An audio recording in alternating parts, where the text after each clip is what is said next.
So what are some of the biggest risks to investing in any type of foreclosure auction? It's not a chimney, it's not a roof, it's a person. You're bidding on a mystery box. You generally don't get to see the inside of this house. Bidding on a home that is potentially occupied, that could mean some dude jimmied open the door last week and he's still in there sawing the copper pipes. It could be that it's occupied and lived in by the former owner who are watching out their window as the auctioneer and you and a bunch of other bidders step up, put onto their front lawn and start bidding on where they lived for 20 years. I've watched somebody standing right next to me, they put their bid in. The people that are living here, they're gonna be gone by the time we close on this, right? When it becomes ours.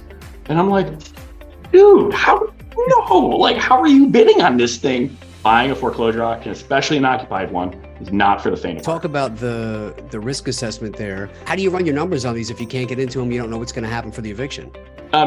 One word, conservatively, right? You can see some stuff from the outside.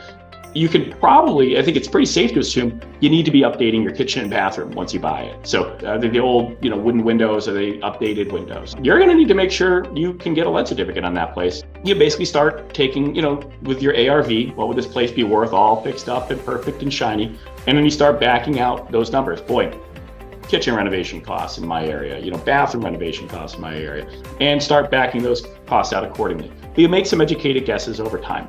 If it's an occupied property and it looks like it's decent-ish, well-kept-ish, you can assume there's a heating system in there, but you can't always assume that on a vacant. What are some little tips and tricks for pleasantly evicting people or getting them to move on? A lot of people like to do cash for keys, something along those lines. We did what was really one of the dumbest things we could possibly do, and it worked. We rented it to the former owner. It's now been several years since their foreclosure, knocking on his door and saying, hey, any interest in buying a house?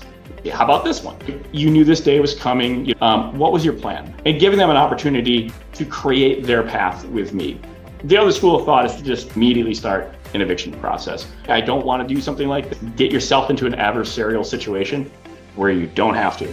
They don't really have anything that's reasonable. Then you might have to go the other way, of course, but you have to quickly determine that and then start taking those actions. You're going to get scammed for a very long time if you don't start that process. How does that affect the bank when they're going to auction off the tax foreclosure versus they're still owing a bunch of money on the mortgage? We need cities to get paid property taxes because that money goes to very much needed, funding for police departments, for road repair. My God, the potholes in Massachusetts. That property goes through a tax title, becomes the property of the city. The city then has the method to sell the property to liquidate it and put money back in their coffers to cover the taxes that were owed.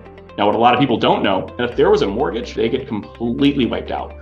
If there was a mechanics lien, if there was all these other medical lien, they've all gotten toasted. If there was $10,000 owed, property sells for $100,000, the city gets made whole. Guess where that extra $90,000 from that sale goes? If there was no mortgage and it was just the taxes, the owner doesn't pocket $90,000. The city does. They get a massive $90,000 windfall.